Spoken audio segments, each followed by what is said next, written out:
This is the story of a milestone in human progress. It begins where progress always begins, with a man standing on a high place, studying the lay of the land. From his knowledge of the past and the present, he forms a vision of the future, and from this, he computes the promise in the land. This is a story for the thought leaders of industry and commerce the world over, for seldom in the history of human progress could a man drive a stake in any land with greater assurance that he had chosen a land of promise.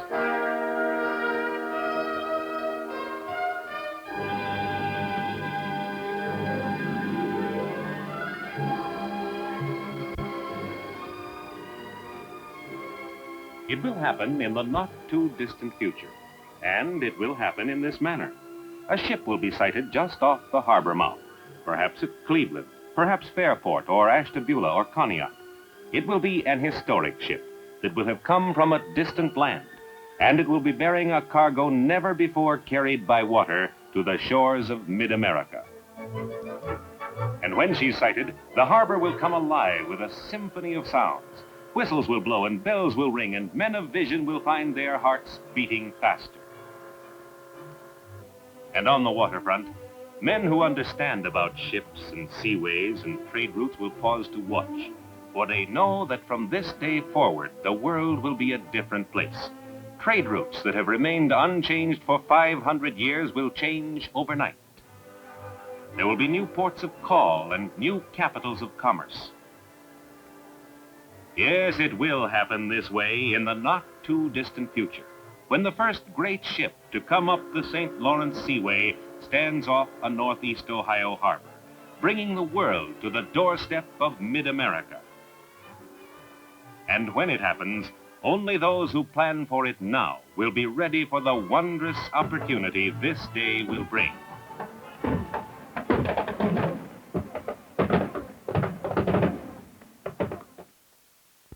If you would appreciate the world impact of the St. Lawrence Seaway and the strategic importance of northeast Ohio in the total picture, consider the Great Lakes for what they are: an inland waterway that amounts to an eighth sea, a mid-American Mediterranean whose Gibraltar is here, at the head of the rapids at Ogdensburg, New York.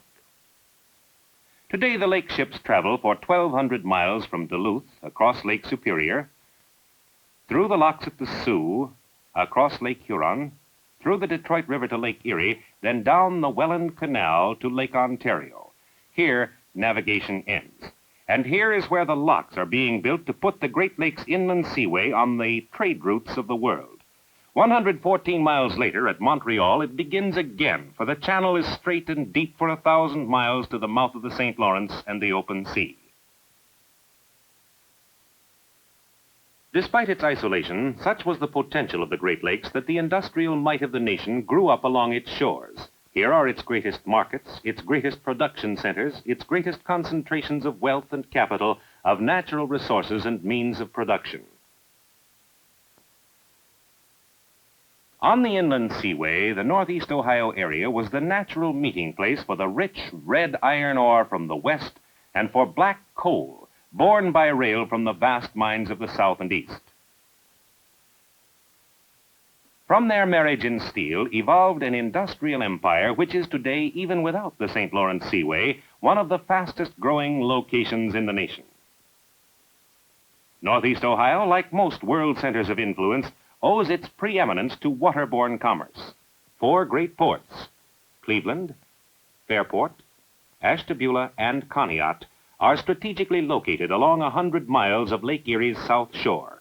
All of them are world famous for their ability to handle vast tonnages of bulk commodities. Conneaut handles great quantities of building materials as well as millions of tons of ore and limestone for Pittsburgh's steel mills. Fairport is a receiving port for the chemical industry, and it also imports vast tonnages of limestone. Ashtabula imports building materials, ore and limestone for Pittsburgh, Youngstown, and the Central District mills of Ohio. It also serves the mighty chemical industry that has grown up on its doorstep. Nerve center of northeast Ohio is the port of Cleveland, the nation's 7th largest city and one of its busiest and fastest growing metropolitan areas.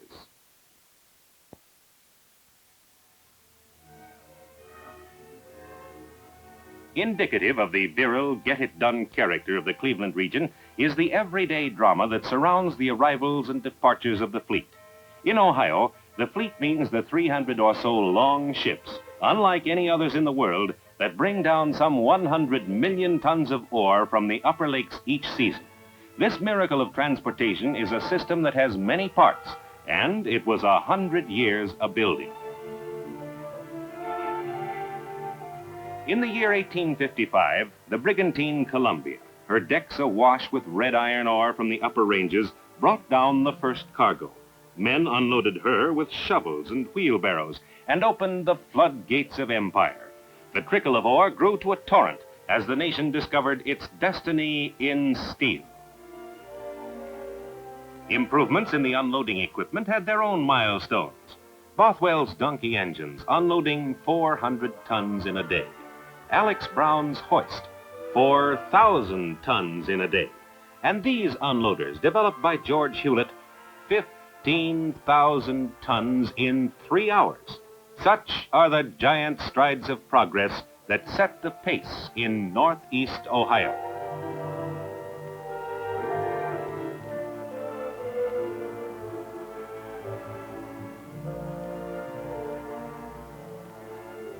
The pace of steel is the pace of Cleveland, and it has been a furious one in the past decade, during which the industry increased its production facilities 50%.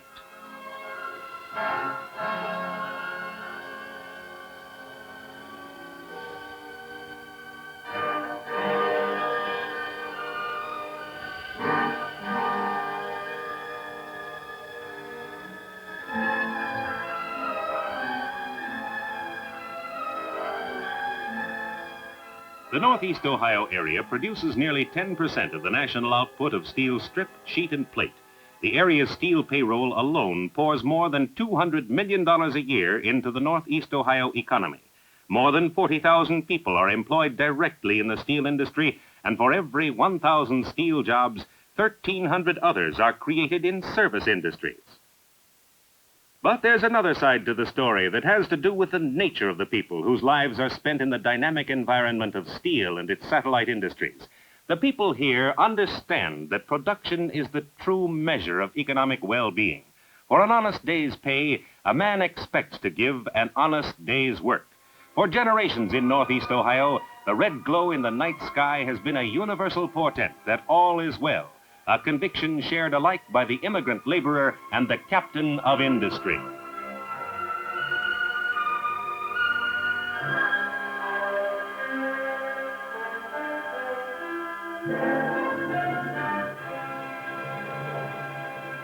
The attitude of cooperation with industry begins with the labor force itself. Sound labor relations with outstanding leadership on both sides has built an enviable reputation for Northeast Ohio as a stable, dependable labor market. Of the 3,500 manufactured product classifications listed in the United States, 2/3 of them are to be found in Northeast Ohio. That means expert and experienced help near at hand to meet any need that may arise.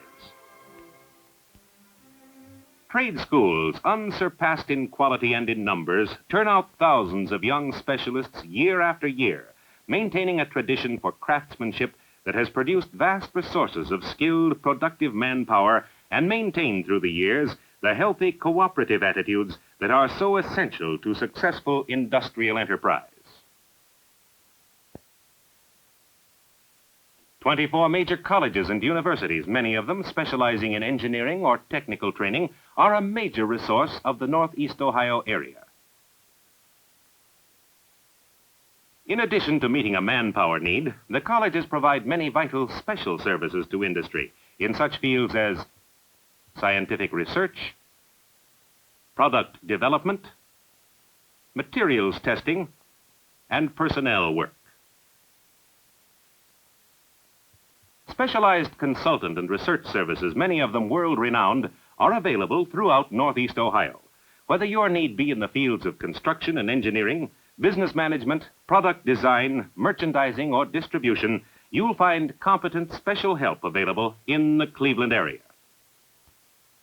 Symbolic of the financial strength of the Northeast Ohio area is this world's largest vault door of the Federal Reserve Bank of Cleveland.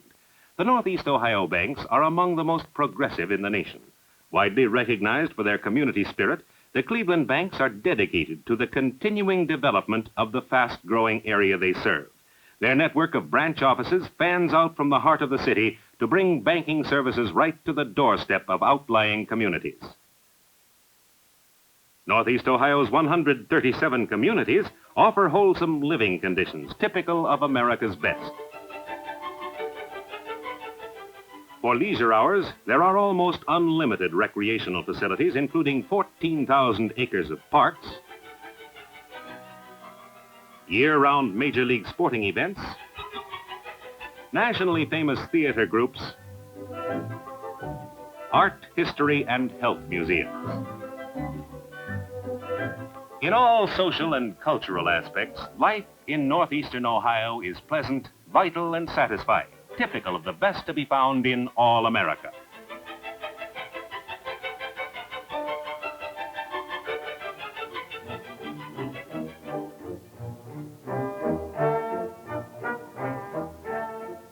Everyone's building in Northeast Ohio these days.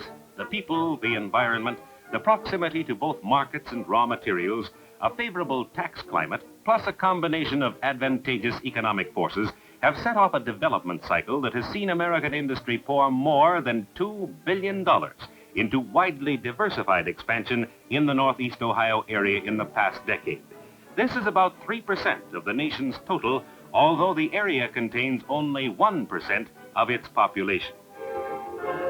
Concurrent with the 50% expansion in steelmaking facilities, other industries have followed the trend. The chemical industry, for example, has invested more than $250 million new dollars along what is known as Lake Erie's chemical shore, the 50 miles between Painesville and Conneaut, which comprises one of the fastest growing chemical expansion areas in the United States. Inexhaustible supplies of fresh, cold water, salt, and silica, plus easily accessible coal, limestone, and oils make the chemical shore a naturally strategic location. Abundant and economical electric power has been a prime factor in the growth of the chemical shore, a growth which, despite the tremendous investments already committed, seems to be only in its early stages. The coming of the seaway will be a key factor to further expansion of this chemical shore.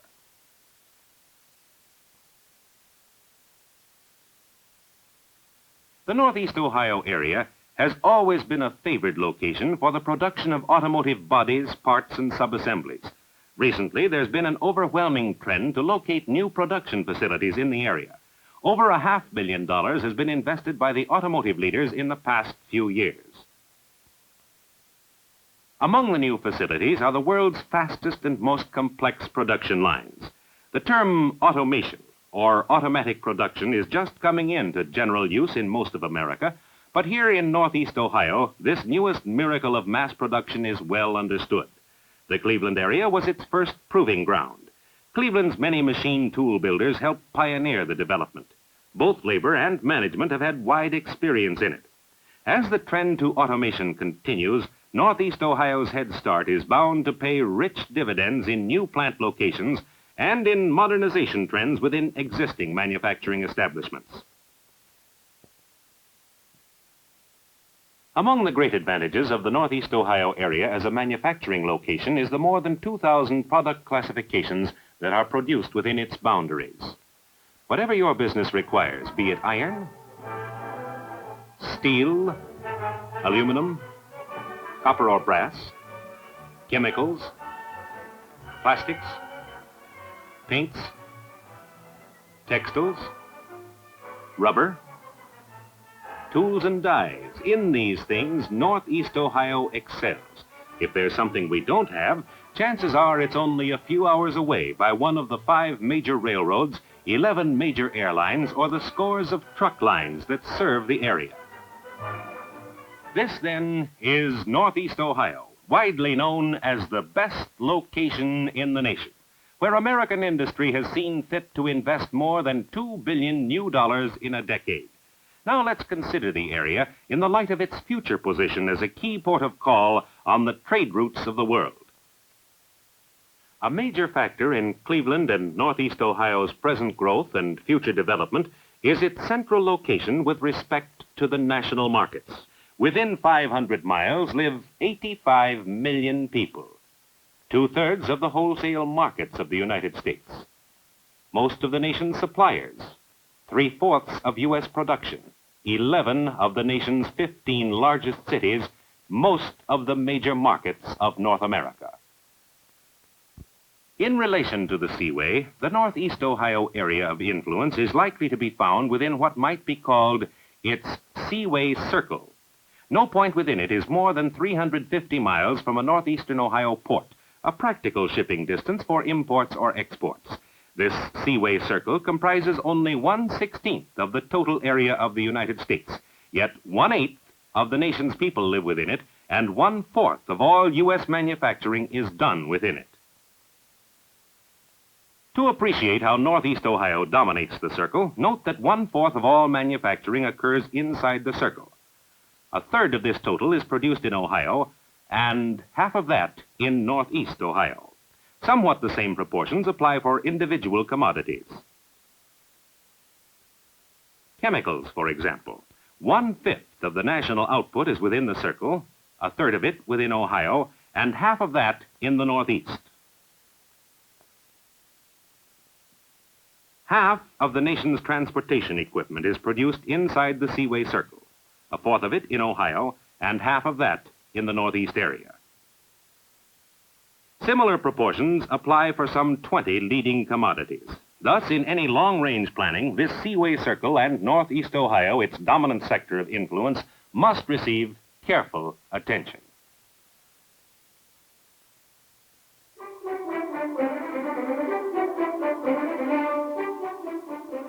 A harbinger of things to come is to be found most any day at one of the docks in Cleveland Harbor.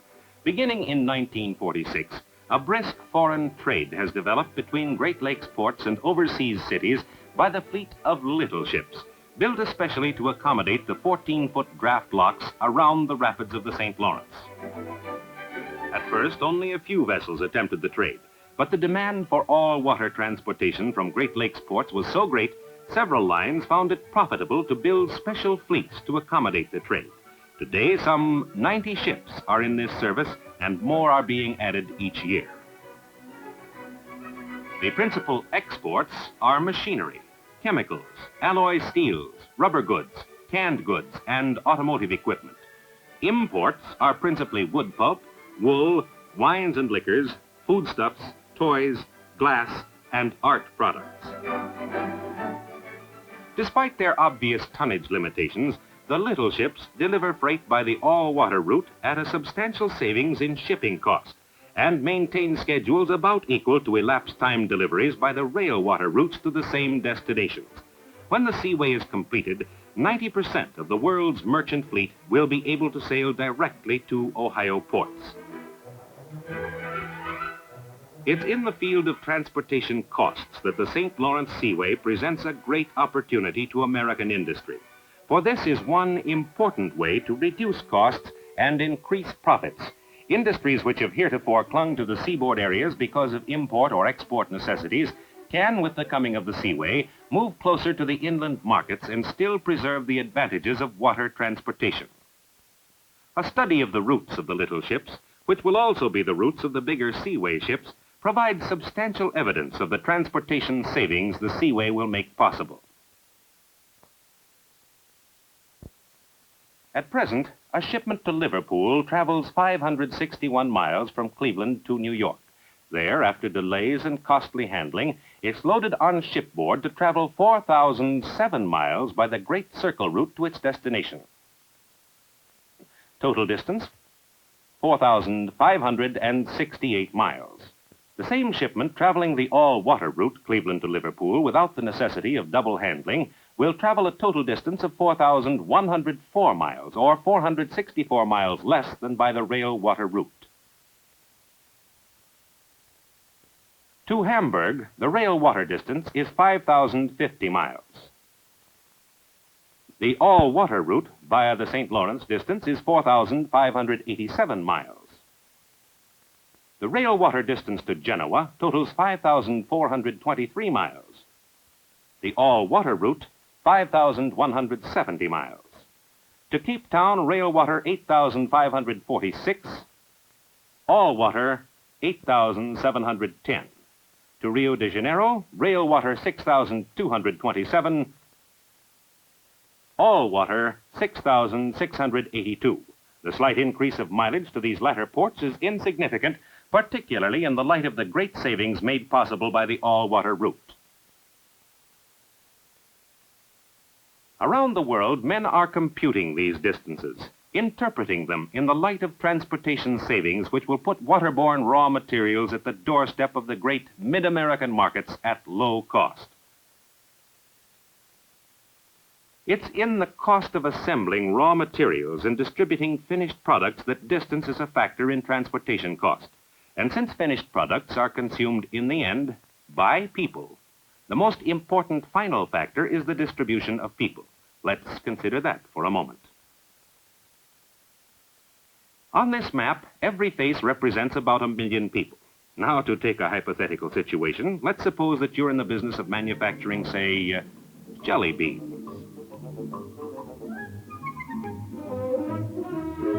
Most people at some time or another eat jelly beans, so all these people could be considered your market.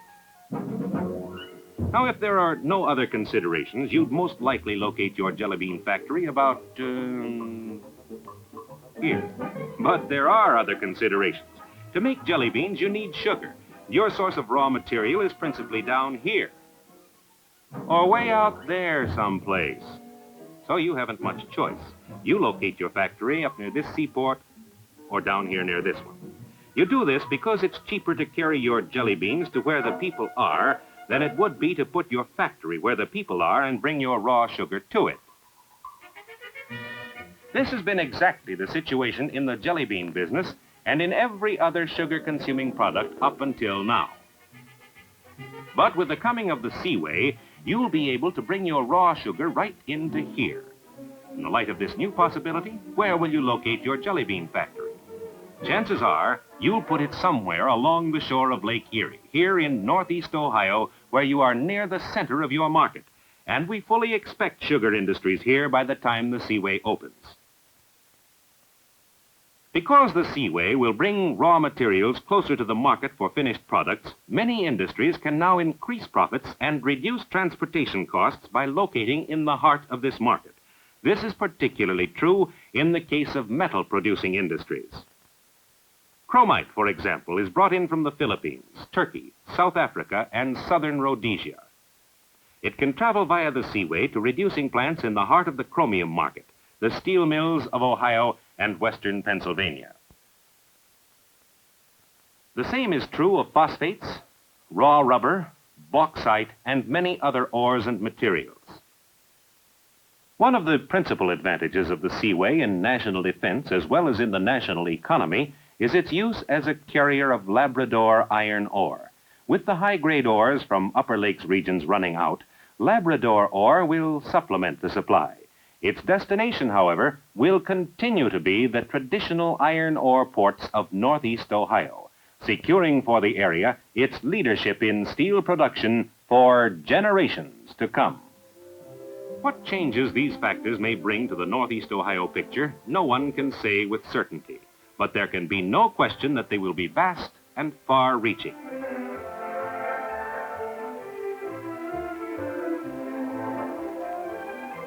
Thousands of acres ideal for plant site locations are available along the northeast Ohio Lakeshore, and it's here that the greatest changes will be manifest. Large tracts of land have been set aside for future industrial development here. These lakefront locations offer a combination of advantages that can be found nowhere else in the nation. The lakefront affords unlimited supplies of fresh water, and it will bring ocean transportation to the plant's front door. Within a few hundred yards is rail access by 5 major U.S. roads to the major U.S. markets which are within overnight shipping distances. On the planning boards at this moment is a connecting turnpike, which will provide a direct link with the New York and Pennsylvania turnpikes to the east, the Ohio, Indiana, Michigan, and Illinois turnpike systems to the west. And these are at the plant's back door. Add to these elements 11 major airlines and one of the world's great airports within easy access, a vast and superior labor market, a city where living is gracious, where there are recreational facilities to please every taste, where educational resources are equal to the best in the United States, and where every material, skill, and service your business may require is immediately at hand, and you have begun to appreciate why American industry has already invested $2 billion new in this area, with more on the way. A key factor in the area's future is the presence of an unlimited supply of economical electric power, more than enough to accommodate the expansion expected in the years ahead. This newest plant of the Cleveland Electric Illuminating Company is one of the most efficient steam generating plants in the world today. Its ultimate capacity will be more than 1,000,000 kilowatts.